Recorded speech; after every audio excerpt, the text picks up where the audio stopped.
Assalamualaikum warahmatullahi wabarakatuh. Sahabatku semua, pernahkah kalian merasa hidup seolah berjalan berat? Seakan setiap langkah terasa tertahan dan rizki seperti tidak mau mendekat. Kadang kita bertanya-tanya, apakah ada sesuatu yang salah dalam hidup kita? Mengapa usaha yang kita lakukan terasa tidak membuahkan hasil seperti yang diharapkan? Tanpa kita sadari, jawabannya bisa jadi ada pada hal-hal kecil di sekitar kita, bahkan pada kebiasaan yang setiap hari terjadi di dapur rumah kita. Dapur bukan hanya tempat memasak, tetapi juga simbol keberkahan.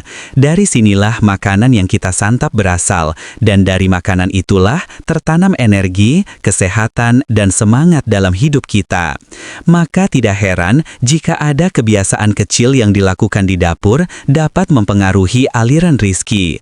Dalam video atau pembahasan kali ini, saya akan mengungkapkan 13 pantangan dapur yang dapat menghambat keberkahan hidup dan memperlambat datangnya rizki.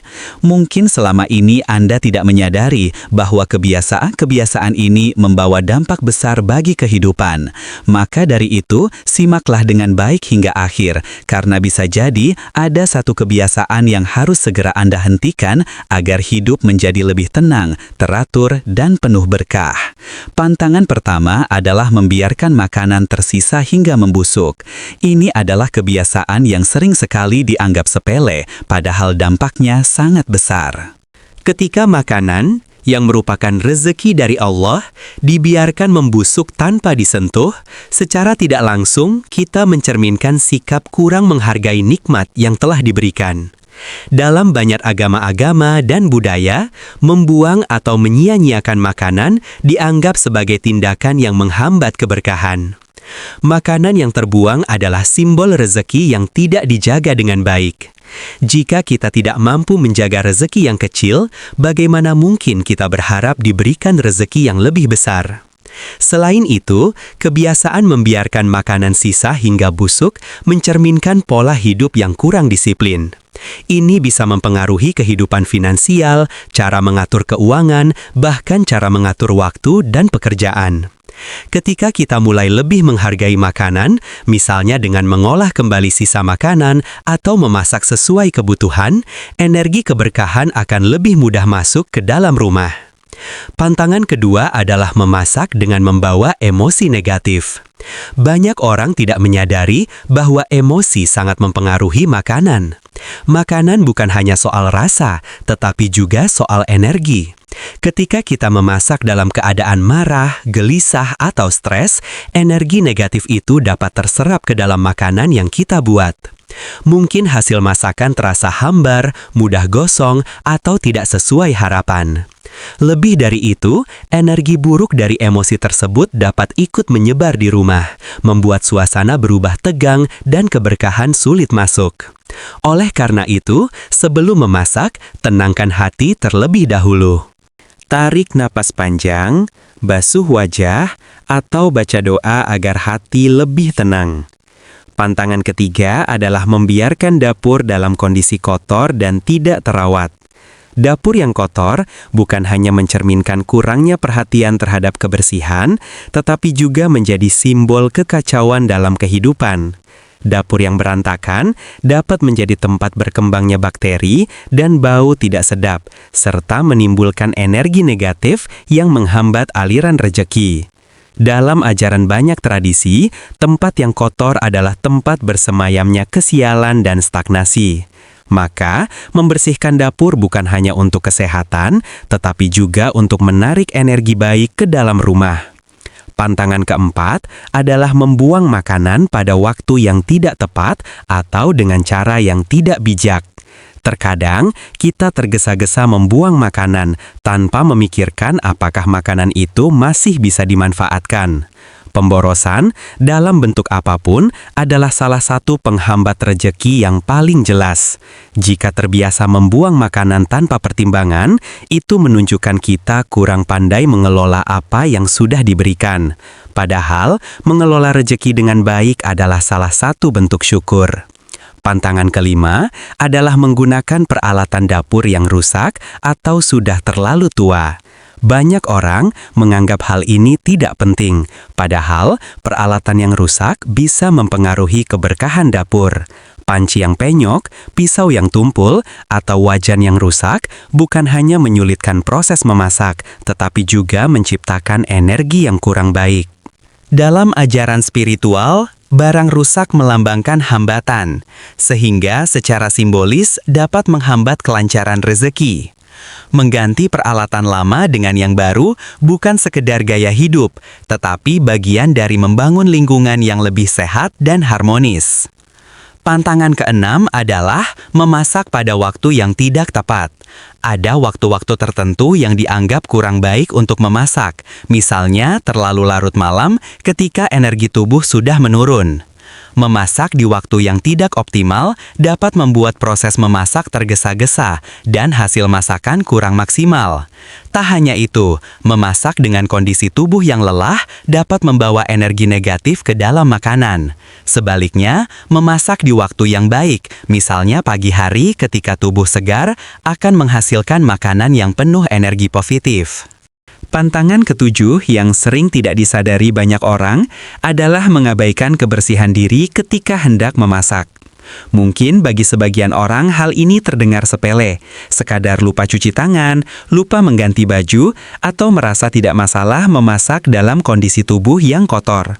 Namun sebenarnya, kebersihan diri adalah pintu pertama sebuah keberkahan. Ketika seseorang memasak dengan tangan yang tidak bersih, pakaian yang penuh noda, atau tubuh yang tidak terawat, maka bukan hanya rasa makanan yang terganggu, tetapi juga energi yang menyertai proses memasak itu sendiri menjadi keruh. Makanan yang masuk ke tubuh keluarga lahir dari tangan yang memegang peran besar. Bila tangan itu bersih, niatnya tulus, dan tubuhnya terjaga, maka masakan yang dihasilkan bisa menghadirkan ketenangan serta energi yang baik bagi seluruh penghuni rumah. Karena itu, sahabatku, sebelum memasak, biasakanlah mencuci tangan dengan benar, merapikan diri, dan memastikan pakaian dalam keadaan bersih. Kebiasaan sederhana ini menjadi langkah kecil yang mampu menarik energi positif ke dalam rumah, sekaligus menjadi wujud rasa syukur atas rezeki yang Allah beri untuk diolah. Pantangan ke-8 adalah memasak atau mengonsumsi makanan yang tidak halal atau meragukan kehalalannya. Dalam ajaran agama, makanan yang masuk ke tubuh bukan sekedar bahan energi, tetapi juga menentukan kebersihan hati. Seseorang yang terbiasa memasukkan makanan haram atau meragukan ke dalam tubuhnya dapat merasakan hidup yang terasa berat, pikiran gelisah, bahkan rejeki yang seperti tersendat tanpa sebab yang jelas. Hal ini karena keberkahan rejeki tidak hanya terletak pada jumlahnya, tetapi pada kehalalannya. Doa seseorang bisa terhalang hanya karena apa yang masuk ke dalam perutnya tidak jelas asal-usulnya. Maka pastikanlah setiap bahan makanan yang dibeli berasal dari tempat yang terpercaya. Jangan sampai amal ibadah yang dilakukan seharian ternodai oleh makanan yang meragukan. Pantangan ke-9 adalah makan atau memasak tanpa rasa syukur. Sikap ini sering muncul tanpa kita sadari, seperti makan tergesa-gesa tanpa doa, merasa bosan dengan menu yang sama, atau memandang remeh makanan sederhana. Padahal, rasa syukur ini sangat berpengaruh pada energi makanan yang masuk ke tubuh. Makanan yang dikonsumsi tanpa rasa syukur dapat terasa hambar, bukan pada lidah, tetapi pada hati. Sebaliknya, makanan yang disantap dengan penuh syukur memberi ketenangan, memperkuat kesehatan, dan membuka pintu rejeki yang lebih luas. Doa sebelum makan bukan sekedar rutinitas, tetapi bentuk pengakuan bahwa segala sesuatu berasal dari Allah. Pantangan ke-10 yang tidak kalah penting adalah memasak menggunakan bahan makanan yang sudah tidak segar. Bahan makanan yang layu, busuk, atau hampir kadaluarsa bukan hanya merusak cita rasa masakan, tetapi juga membawa energi negatif ke dalam tubuh. Makanan yang tidak segar dapat menyebabkan tubuh cepat lelah, pikiran sulit fokus, dan mudah sakit. Selain itu, dalam sudut pandang spiritual, makanan yang tidak segar membawa beban energi yang dapat mempengaruhi suasana hati seluruh keluarga. Maka dari itu, biasakan memeriksa kulkas secara rutin, memilah mana yang masih dapat dikonsumsi dan mana yang harus dibuang. Kualitas bahan masakan sangat menentukan kualitas hidup yang kita jalani. Pantangan ke-11 adalah penggunaan gas, listrik, atau air secara berlebihan dan tidak terkontrol. Pemborosan adalah musuh besar keberkahan. Ketika seseorang terbiasa boros, sekecil apapun pemborosan itu, maka rejeki yang datang akan terasa cepat habis dan tidak pernah cukup. Menghemat energi bukan hanya mengurangi biaya tagihan bulanan, tetapi juga menunjukkan rasa syukur dan kemampuan mengelola nikmat Allah dengan bijak. Orang yang mampu menjaga setiap rejeki yang masuk biasanya akan diberi tambahan oleh Allah karena ia dianggap mampu mengelolanya dengan baik. Pantangan ke-12 adalah memasak dengan ukuran yang tidak sesuai kebutuhan. Memasak terlalu banyak sering membuat makanan terbuang sia-sia. Sementara memasak terlalu sedikit dapat membuat anggota keluarga merasa kurang dan tidak nyaman. Keduanya menciptakan ketidakseimbangan yang mampu mempengaruhi keharmonisan rumah tangga. Keseimbangan adalah kunci dalam banyak aspek kehidupan, termasuk dalam memasak. Menakar bahan makanan dengan tepat dan membuat perencanaan menu harian dapat membantu menghindari pemborosan, menjaga efisiensi, dan mengalirkan keberkahan rezeki dengan lebih baik. Pantangan ke-13 adalah membiarkan dapur memiliki bau tidak sedap. Banyak orang menganggap wajar dapur memiliki aroma yang kurang enak, padahal itu bisa menjadi tanda adanya energi negatif. Bau tidak sedap biasanya muncul dari sampah yang menumpuk, sisa makanan yang tidak segera dibuang, minyak yang menempel di dinding, atau peralatan yang lama tidak dibersihkan. Dapur yang berbau tidak sedap membuat rumah terasa berat dan tidak nyaman. Sebaliknya, dapur yang harum dan bersih menjadi magnet keberkahan dan kenyamanan. Gunakan pewangi alami seperti daun pandan, serai, atau kayu manis untuk menjaga udara tetap segar. Ke-13 pantangan ini mungkin terlihat sederhana, tetapi jika dilakukan terus-menerus dapat membawa dampak besar bagi kehidupan. Dapur adalah pusat energi rumah. Dari sanalah makanan yang masuk ke tubuh kita berasal. Ketika dapur dijaga dengan penuh kesadaran, kebersihan, dan rasa syukur, maka energi positif akan mengalir ke seluruh sudut rumah. Namun sahabatku, kita harus ingat bahwa semua ini hanyalah bentuk ikhtiar. Hasil akhirnya tetap berada dalam kuasa Allah. Tidak semua yang terlihat buruk benar-benar buruk, dan tidak semua yang kita anggap baik benar-benar baik. Allah Maha Tahu apa yang terbaik bagi setiap hambanya. Maka, sertakanlah doa dalam setiap langkah kecil yang kita ambil. Berdoalah agar setiap usaha yang kita lakukan, sekecil apapun, menjadi jalan datangnya keberkahan hidup.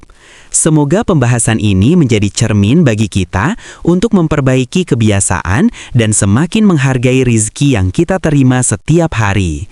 Semoga Allah memudahkan langkah kita, melapangkan rizki kita, dan menjaga rumah kita dari segala hal yang menghalangi keberkahan. Terima kasih telah menyimak hingga akhir. Wassalamualaikum warahmatullahi wabarakatuh. Wassalamualaikum warahmatullahi wabarakatuh.